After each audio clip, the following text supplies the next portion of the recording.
The Sermon on the Mount. A peaceful journey. In the gentle hills of ancient Galilee, as morning light spread golden across the land, people gathered to hear a teacher named Jesus.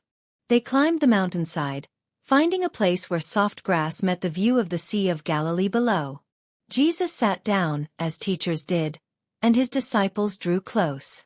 The crowd settled in, waiting, as a warm breeze carried the scent of wildflowers across the hillside. Then he began to speak. "Blessed are the poor in spirit," Jesus said, "for theirs is the kingdom of heaven." The word blessed meant a deep, abiding wholeness. He spoke to those who came to God empty-handed, knowing their own need. Blessed are those who mourn, for they will be comforted.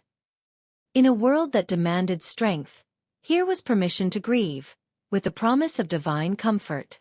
Blessed are the meek, for they will inherit the earth. The meek were not weak, but strong souls who chose gentleness. Blessed are those who hunger and thirst for righteousness, for they will be filled. A longing as intense as the need for water in a dry land. The blessings continued. The merciful would receive mercy, the pure in heart would see God, the peacemakers would be called children of God.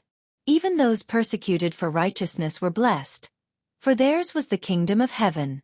Jesus told his followers they were salt and light. Salt preserved and enhanced, they were to maintain their distinctive character. "You are the light of the world," he said. "A city on a hill cannot be hidden." Their lives were to shine, illuminating the way for others, reflecting the Father's glory. He clarified his relationship to the ancient law. "I have not come to abolish the law but to fulfill it." Then he went deeper than the commandments themselves. "You have heard it said, 'You shall not murder,'" he began. "But I tell you that anyone who is angry with their brother is subject to judgment." The issue wasn't just the act but the contempt in the heart. "You have heard, 'You shall not commit adultery,' but I tell you that anyone who looks at a woman lustfully has already committed adultery in his heart." The commandment addressed not just behavior but desire itself.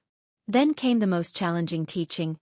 "You have heard, 'Eye for eye, tooth for tooth.' But I tell you, do not resist an evil person. If anyone slaps you on the right cheek, turn to them the other cheek also." He was inviting them to break cycles of revenge with radical generosity. "You have heard, 'Love your neighbor and hate your enemy.' But I tell you, love your enemies and pray for those who persecute you." This was how to be children of the Father, who makes the sun rise on both evil and good. If you love those who love you, what reward will you get? Even tax collectors do that. Jesus turned to spiritual practices. When you give to the needy, do not announce it with trumpets as the hypocrites do. Let your giving be in secret, and your Father who sees in secret will reward you. Prayer, too, should be private and sincere. When you pray, go into your room, close the door, and pray to your Father in secret. He offered them a simple prayer. "Our Father in heaven, hallowed be your name, your kingdom come, your will be done, on earth as it is in heaven. Give us today our daily bread. Forgive us our debts, as we forgive our debtors. Let us not into temptation, but deliver us from evil." He emphasized forgiveness. If you forgive others their sins, your heavenly Father will also forgive you. "Do not store up treasures on earth, where moths and rust destroy," Jesus taught, "but store up treasures in heaven. For where your treasure is, there your heart will be also." And then the profound declaration. No one can serve two masters. You cannot serve both God and money. This led to his teaching on worry. Do not worry about your life, what you will eat or drink, or about your body, what you will wear. He pointed to the birds. They don't sow or reap, yet the Father feeds them. Are you not much more valuable than they? He spoke of wildflowers, how they grow without effort, yet Solomon in all his glory wasn't dressed like one of these. Seek first his kingdom and his righteousness, and all these things will be given to you as well. Do not worry about tomorrow, for tomorrow will worry about itself. Each day has enough trouble of its own. Do not judge, or you too will be judged, Jesus said. Why do you look at the speck in your brother's eye, and pay no attention to the plank in your own eye? The image was absurd yet revealing. We so easily see others' faults while blind to our own larger failings. Then came an invitation. Ask and it will be given to you. Seek and you will find. Knock and the door will be opened. What father would give his son a stone when he asks for bread? How much more will your Father in heaven give good gifts to those who ask him? He offered what would be called the golden rule. In everything, do to others what you would have them do to you, for this sums up the law and the prophets. Enter through the narrow gate, Jesus urged.